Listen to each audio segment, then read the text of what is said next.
yet. Hello, my name is Christina Haswood, she, hers. I'm Native American Indigenous woman from the Navajo Nation, and I'm running to be your next state senator for Kansas State Senate District 2. I'm running because I cannot point to one Kansas State senator who holds the working class, lived experiences, and current struggles that I and many others in our community face. So many people in this district and this state are struggling to get by. The cost of everything's going up. We're living paycheck to paycheck. And we're stuck with the state legislature focused on issues like abortion bans, vouchers, and unfair tax loopholes. Kansas can do better. And we can do better if we elect more leaders who understand these realities and who are invested in finding real long-term solutions to these issues. We deserve somebody who carries our voice, representation, and lived experiences in our state Senate. Elected to the State House in 2021, I first ran for public office when I was 26 years old because I was tired of watching out-of-touch politicians in Topeka waste our taxpayers' dollars, waste our time, and waste our potential. Over the past 4 years, I've come to realize that if we want to create solutions to problems so many Kansans face, we need to elect state senators who share my lived experiences. I cannot point to another state Kansas senator who shares the same working class reality that I and many others in our community face. The last 2 years, I've served as the House Democratic Policy Chair, and I'm proud to have been a leader on the House side and very excited to bring that leadership to the Senate side. My most significant accomplishment in the Kansas State Legislature was passing the Missing and Murdered Indigenous Peoples training recommendation for our state law enforcement entities in my first year in office. This is an issue our Lawrence Native community feels close to now, especially with the recent case and loss of former high school student. To see this policy come into fruition and yet still fall short of its mission gives me more motivation to continue to work for change. Thank you.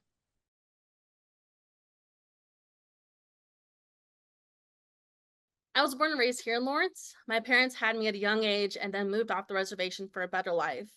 They utilized social service programs such as WIC, Section 8 housing, and tribal social services to help us get by. And now, as a young professional, I'm a renter of an apartment. I work multiple jobs just to make ends meet. And like many in our community, student loan debt is such a real factor in my financial life. These lived experiences make me an expert to issues in our communities are facing.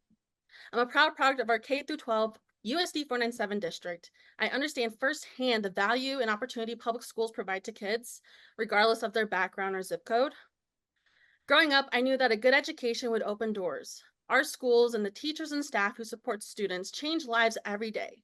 That's why I dedicate my time to volunteering with the Indigenous Education Work Group created by Kansas State School Board, and being a product of public schools here in Lawrence, I am proud to have the endorsement of USD 497 Board President Kelly Jones.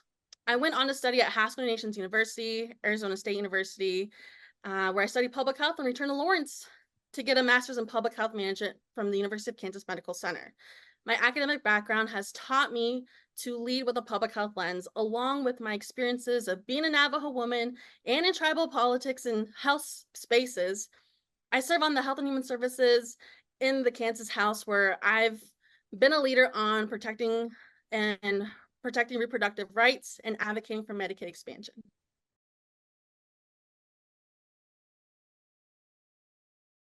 Thank you. It's really hard to boil these questions down to 3 minutes, but I'm going to try.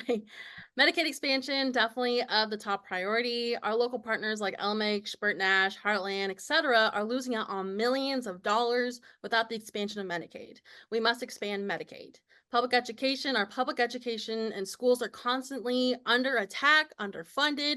Our teachers and staff are stretched thin, and special education, along with other services such as mental health, and all need our support. I visited Title I schools from Topeka to Kansas City, along with frequently visiting some of the schools here in Lawrence to always check in and see what the issues are on the ground. Abortion rights. Kansas spoke loud and clear. We all did here, August 2nd, 2022, that they don't want politicians making decisions, abortion decisions for them. Environment. So the climate change must be addressed, and we must help our state achieve clean energy operations in the upcoming decade. As an Indigenous woman, protecting and advocating for the preservation of our environment is a value that has been instilled in me and my culture all the way back to the ancestors. In my professional life, I've worked with environmental groups to ensure policy that helps us achieve our climate goals. And with the economy, we need a leader who can work along with economic leaders and businesses to provide those opportunities for our small and local businesses, our BIPOC businesses, our women-owned businesses, and veteran-owned businesses to support that. LGBTQ plus, we need to continue to protect our trans youth and our LGBTQ plus folks from hate and discrimination, and of course, medical, recreational, cannabis, marijuana. We need to get that done. All these issues are crucial, but what state legislator and state senate needs right now is a fresh perspective, new ideas, and someone who has lived experiences that can help shape policy that makes Kansas a place people want to call home. Kansas is currently top one of the top states for people moving out. We need to change this and find solutions to these issues. And that is something I believe my lived experiences and perspective will allow us to achieve in the state senate. We need to make living in Kansas affordable. We need to make it possible for young folks to buy a house and start a family, no matter what your family may look like.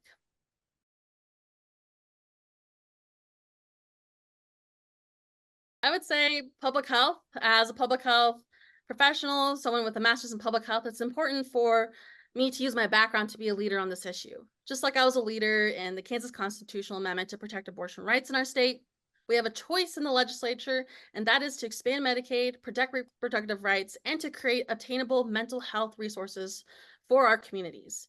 Even though we have this Republican majority that fights us every step of the way, I will lead with expertise on this issue, and I will work with my colleagues and Governor Kelly to continue to get us further on this topic.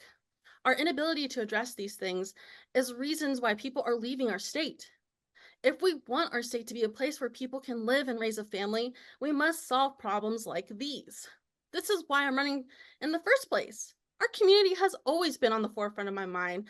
During time in the Kansas House of Representatives and in the state Senate, I will continue to use my lived experiences and vote with Lawrence in the forefront of my decision-making process. This community that has given me so much and raised me will always be number one concern in the state legislature, as it has been for me in the last 4 years. Lawrence has always been a target at the state level. We have seen policies discourage the work we have done at the local level in Lawrence, such as statewide bans that overreach home rule, and we see attacks by those who are eager to go after Lawrence due to what our community stands for. As someone who comes from a marginalized community, I often see issues that some people might not always catch. I often see issues such as affordable housing, access to education, the ability to vote, discrimination, and many other issues that I bring leadership to with the lens of lived experience. Bringing this lived experience I have to the state Senate makes me the best person to defend our community's values and work to ensure that Lawrence is represented every opportunity I have.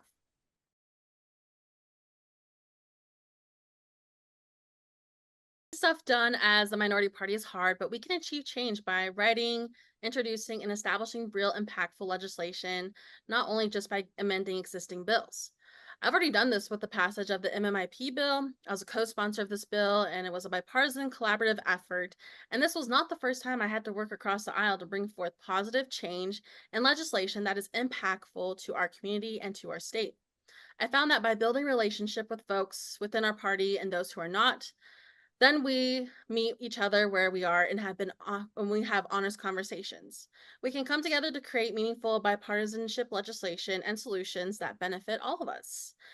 For example, my Indian Child Welfare Act bill, ICWA bill, I was able to get a bill hearing, which is a challenge in itself. But the bill was just sent to judicial council, which I've been told will come out with a recommendation. This issue gained national attention because it was at risk for the National Supreme Court to overturn the federal ICWA. My ICWA bill was the state of Kansas's first ever attempt to solidifying ICWA into state law. During my time in the Kansas House, I've been an effective leader and collaborator within my Democratic colleagues. I've been at service to my caucus, and overall, with any legislative assistance, are showing freshman legislators the ropes and helping them avoid mistakes I made when I first was in their shoes.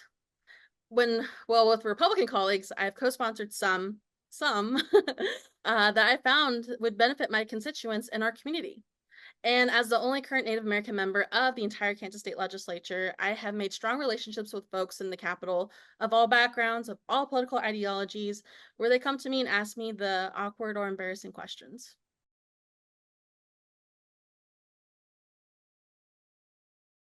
Thank you. I'm passionate about our community, fresh perspectives, and building a brighter future for our state.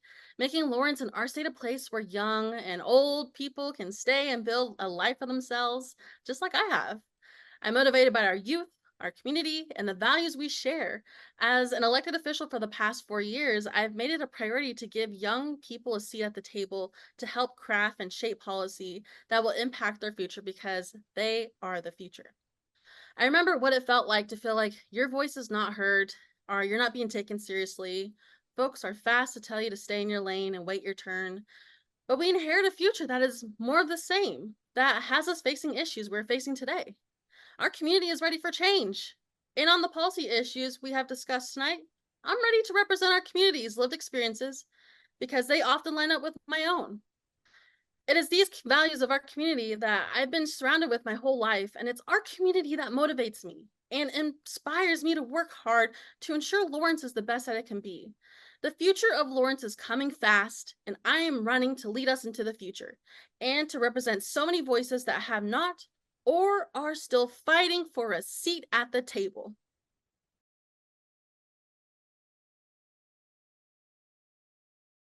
I'm asking for your vote because I'm a leader who brings real lived experiences that actually reflect our community and their lived experiences. Knowing this and experiencing what I've had makes me the best equipped candidate to find the solutions to the issues our community is facing. As a proud Democrat, I'm passionate about working with my colleagues to ensure issues that Governor Kelly's focus on come to and pass in the state legislature. I'm proud of the coalition we built with endorsements of former Governor Kathleen Sebelius, USD 497 School Board President Kelly Jones, Jay Armbruster, Shannon Reed, Advanced Native American Political Leadership, former Mayor Jennifer Nanda, and many more. We must expand Medicaid. We must continue to protect reproductive rights. We must continue to protect our LGBTQ plus community, legalize marijuana, and I am proud to be running as a Democrat. I respect and value the voices of the voters in our community to make their voices heard in the Democratic primary on August 6th.